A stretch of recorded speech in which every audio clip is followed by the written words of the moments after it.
ये सरकार ही आरएसएस चलाती है, प्रधानमंत्री तो कठपुतली। ये पूरा षड्यंत्र जो है चल रहा है, इसके खिलाफ हम लोग 7 मार्च को संसद का घेराव करेंगे। वही लोग जिन्होंने उनको सत्ता में बिठाया था, आज वो अपने गांव-गांव में बोर्ड लगा रहे हैं कि भारतीय जनता पार्टी के लोग और उनके सहयोगी लोग यहाँ ना आए। मेरे आज भी याद है, भारतीय जनता पार्टी के लोग गले में सिलेंडर टांग के और प्याजों की माला टांग के घुमा करते थे जब महंगाई बात होती।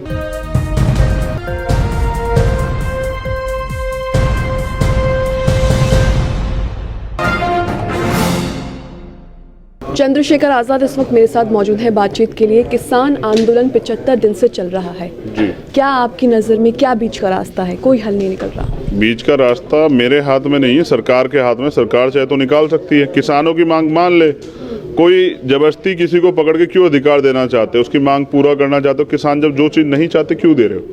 मुझे लगता है कि सरकार को किसानों की मांग मान लेनी चाहिए। किसान मुझे लगता है घर वापस चले जाएंगे।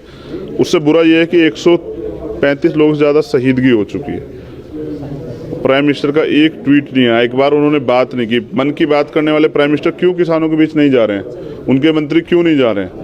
वही लोग जिन्होंने उनको सत्ता में बिठाया था, आज वो अपने गांव-गांव में बोर्ड लगा रहे हैं कि भारतीय जनता पार्टी के लोग और उनके सहयोगी लोग यहाँ ना आए।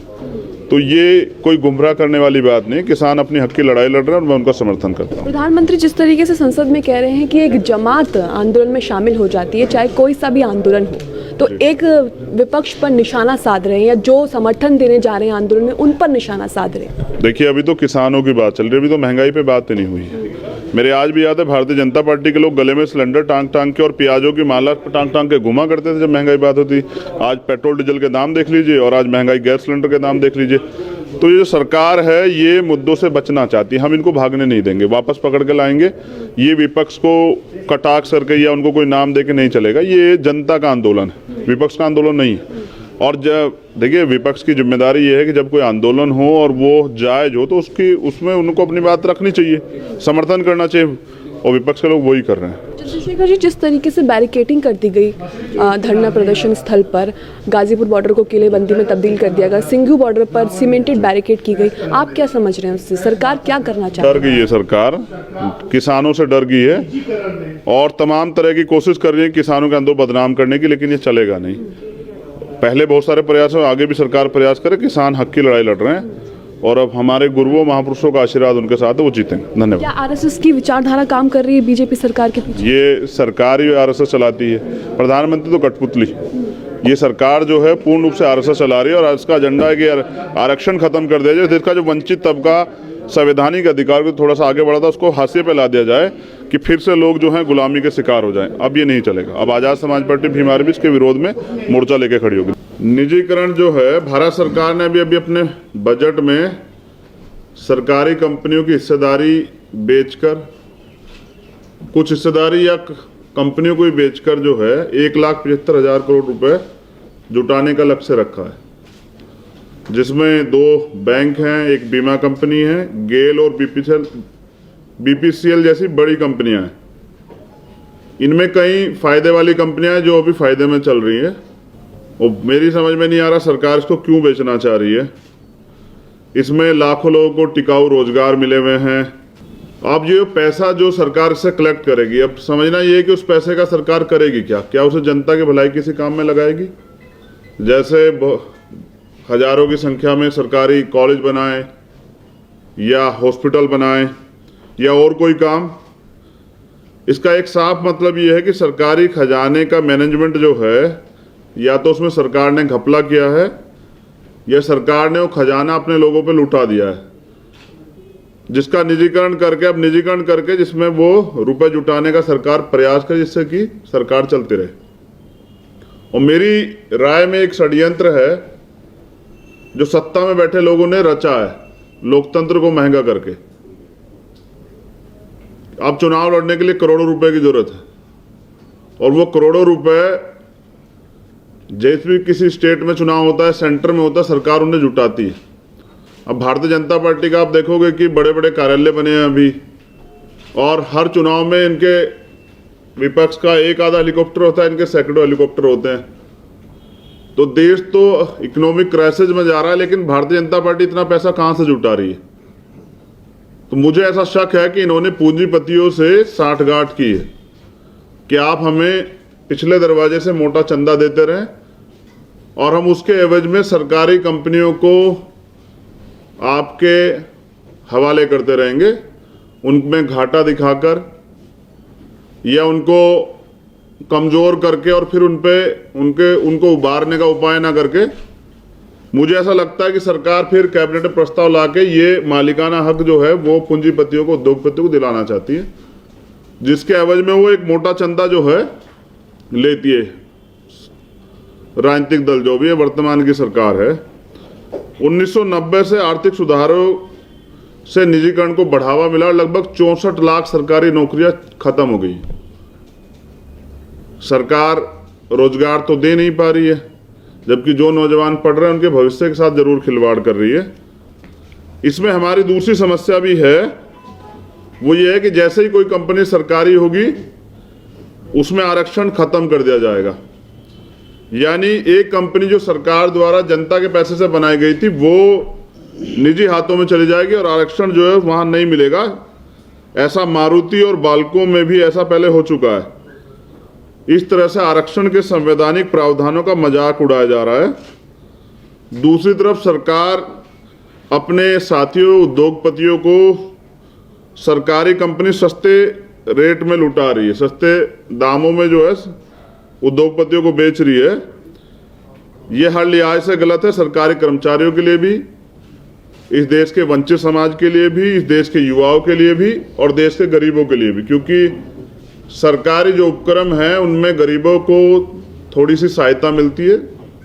सरकारी जो उपक्रम है वहाँ से सरकारी नीतियाँ जो हैं वो गरीबों के लिए, लाभ के लिए होती है। अगर हम उदाहरण के तौर पे बात करें तो रेलवे आप इसका बड़ा उदाहरण है और बर्बाद करने के लिए बीएसएनएल इसका बड़ा उदाहरण है। बीएसएनएल बर्बाद हुआ तभी तो जियो चल रहा है। और रेलवे इसलिए क्योंकि एक गरीब आदमी भी उसमें, एक अमीर भी उसमें सफ़र कर सकता है और एक गरीब भी सरवाइव कर सकता है। सरकार गरीबों की आमदनी तो बढ़ाने से गई, लेकिन जो उनका जरिया था उसको भी जो है छीनने का काम कर रही। ये मेरी निजीकरण पे बात है। अब बात करेंगे लेटरल एंट्री की। भारत सरकार में ज्वाइंट सेक्रेटरी और डायरेक्टर के लिए 30 अफसरों को जो है नियुक्त करने के मामले में देश के जो तमाम युवा हैं उनमें बहुत आक्रोश है। और सबसे शर्मनाक ये है कि केंद्रीय वित्त मंत्री ने बाकायदा ट्वीट किया इस जानकारी के लिए कि मैं घोषणा करती हूँ, मानो देश के युवाओं के लिए उन्हें नौकरी का कोई अवसर दिया हो कि मैं नौकरियों की घोषणा करती हूँ। जबकि हमारे देश के जो और भी जो मिनिस्टर हैं वो कह देते हैं कि हमने ठेका नहीं ले रखा युवाओं का। जबकि 51% युवा वाले देश में, युवा देश की रीढ़ है, उनको नकारा नहीं जा सकता है। भारतीय संविधान के आर्टिकल 315 से 323 के बीच केंद्र और राज्य सरकारों के लोक सेवा आयोग का प्रावधान है। इन्हें सरकारी सेवाओं में नियुक्ति के लिए नियम बनाने में परीक्षा आयोजित करने का जिम्मा सौंपा गया है। सरकार अधिकारियों की नियुक्ति के मामले में इतना गंभीर, सरकारी अधिकारियों की नियुक्ति के मामलों को इतना गंभीर समझा गया है कि उसे बाकायदा संविधान का हिस्सा बनाया गया है। अब उसी का उल्लंघन करके चोर दरवाजे से, यानी कि लेटरल एंट्री से के जरिए अपने अफसर भरे जा रहे हैं। वो ये इसलिए भी बुरा है कि अगर सरकार अपने चहीते लोगों को सिस्टम में बिठा देगी तो मुझे लगता है कि राजा ने दिन कहा तो रानी ने भी दिन कहा और मंत्रियों ने भी दिन कहा। राजा ने रात कही तो रानी ने भी रात कही और मंत्री ने भी रात कही, और ये सुबह सुबह की बात थी। मुझे ऐसा लगता है अगर सरकार के चहीते लोग वहां बैठ जाएंगे तो मुझे लगता है कि ना तो न्याय संगत कोई काम होगा, ना ही संविधान संगत कोई काम होगा, ना ही कानून के दायरे में कोई काम होगा। कई मामलों में हमने देखा भी है कि आंदोलन करना हमारा कॉन्स्टिट्यूशनल राइट है, जबकि वहाँ लोहे की इतनी लंबी लंबी कीलें जो हैं वो गाड़ दी जाती हैं। और उसके साथ साथ जो है वो वायर जो है वो वायर लगाया जाता है जो बॉर्डर पे लगा हुआ है। इसमें कुछ बड़ी समस्याएं जो हैं वो फ्यूचर में जो आने वाली, उसको भी मैं आपकी जानकारी में रख देता हूं। एक तो ये संविधान का खुला उल्लंघन है, क्योंकि अवसर की समानता के संवैधानिक सिद्धांत को पर लेटरल एंट्री एक हमला है। यहाँ इसमें अवसर की समानता नहीं, सरकार जिसे चाहेगी वो रखेगी। तो ये भी निजीकरण ही है। जो छात्र नौजवान इन नौकरियों के लिए कई वर्षों से दिल्ली में रह के कठिन मेहनत कर रहे हैं, देश के कहीं भी किसी कोने में रह के मेहनत कर रहे हैं, उनके साथ भी अन्याय, उनका हक मारा जा रहा है। इस वजह से नौकरियों के अवसर लगातार खत्म हो रहे हैं। लेटरल एंट्री के जरिए प्राइवेट कंपनी के लोगों को सीधे सरकार में लाया जा रहा है। ये उन लोगों के साथ भी अन्याय है जो पहले से सेवा में और पदोन्नति पाने के लिए लंबे समय से प्रतीक्षा कर रहे हैं।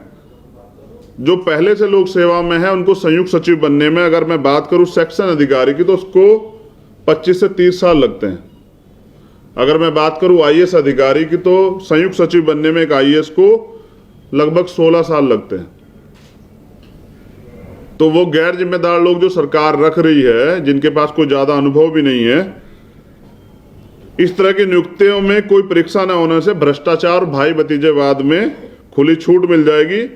सरकार ने साफ कर दिया कि नियुक्ति में आरक्षण नहीं मिलेगा, जबकि अवसर की समानता सिद्धांत यह है कि आरक्षण व्यवस्था रहेगी और सबको मौका मिलेगा।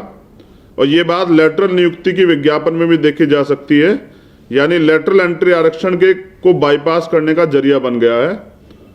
2019 में जो लेटरल भर्तियां हुई थी उनमें एक भी SC, ST, OBC और माइनॉरिटी के व्यक्ति को कोई जगह नहीं दी गई थी। सरकार ने ना कोई विज्ञापन निकाला, ना कुछ किया, अपने चहीते लोग वहां रख लिए थे। इससे सरकार के इरादे साफ है कि हमारी सरकार से, इससे सरकार का साफ हो कि वो आरक्षण खत्म करना चाहती। हमारी सरकार से मांग है कि लेटरल एंट्री बंद कर दे और प्राइवेट सेक्टर में रिजर्वेशन की व्यवस्था करे, क्योंकि मुझे ऐसा लगता है कि सरकार आरएसएस का जो छिपा हुआ एजेंडा, जैसे बहुत बार कहता है आरक्षण की समीक्षा होनी चाहिए, तो सरकार आरक्षण को खत्म करने का जो है, जो आरएसएस का एजेंडा था, उस पर पिछले दरवाजे से काम कर रही है और खूब धन इकट्ठा करके, यानी कि निजीकरण करके, अथाह धन इकट्ठा करके सरकारी जो संसाधन हैं और देश सरकारी डिपार्टमेंट और संसाधनों में कब्जा करके लोकतंत्र की हत्या कर देना चाहती है, लोकतंत्र खत्म कर देना चाहती है। ये पूरा षड्यंत्र जो है चल रहा है, इसके खिलाफ हम लोग 7 मार्च को संसद का घेराव करेंगे।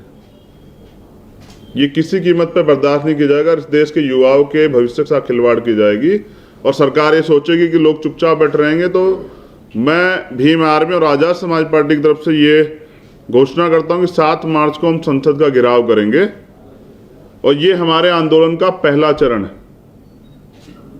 अगर सरकार इसके बाद भी नहीं जाएगी और वो तानाशाही बरकरार रखेगी और इनको बेचने का प्रयास करेगी, पहली बात तो सरकारी किसी भी संपत्ति को हम लोग बिकने नहीं देंगे। ये ना तो सरकार ने बनाई है, इस सरकार ने तो नहीं बनाई है बिल्कुल भी, इन्होंने तो सिर्फ बेची है। तो इससे देश कमजोर हो रहा है आर्थिक रूप से, ये नहीं होने देंगे। तो सरकार होश में आ जाए और ये घोषणा जो उन्होंने की है ये बंद करें। सरकार के लोगों पे बहुत पैसा है, आरएसएस के लोगों ने खूब बड़े बड़े दफ्तर बनाए हैं, उनको बेच के जो है सरकार इस पे देश को आगे चलाने के लिए काम कर सकती है। अगर ऐसा नहीं होता तो 7 मार्च तो पहला चरण है आंदोलन का, उसके बाद पंचायतें जो है हम लोग जिला लेवल पे, मंडल लेवल पे और प्रदेश लेवल पर करेंगे। और ये आगामी जो भविष्य की जो रणनीति होगी आंदोलन को लेकर, वो बहुत सारे लोगों से डिसाइड बात करके प्रदेशों में हम लोग 2 अप्रैल की तरफ इस पे काम कर सकते हैं। लेटरल एंट्री बंद करो, तमाम खाली पद जो हैं वो भरे जाएं, जो बैकलॉग है। अंधाधुंध निजीकरण बंद करो, निजी क्षेत्रों में आरक्षण लागू करो, किसान विरोधी कानून वापस लो और एमएसपी पे कानून पारित करो, क्योंकि 70 दिन से ज्यादा हो गए और किसान लाचार है। किस हालात में सरकार को कोई परवाह नहीं, सरकार बस किलेबंदी कर रही है। सरकार जो है किसी की तेजी नहीं है, ये एक एक करके सबको कमजोर कर रही है और सबके कमजोर होने से देश कमजोर हो जाएगा। तो 7 मार्च को हमारा जो है संसद का घेराव रहेगा और उसके बाद जो भी आगे रणनीति होगी वो आपको प्रेस के माध्यम से सूचित किया जाएगा। धन्यवाद। सभी अहम खबरों के लिए न्यूज़ MX को सब्सक्राइब करें, साथ ही बेल आइकॉन को जरूर दबाएं। लाइक, शेयर, कमेंट करना ना भूलें।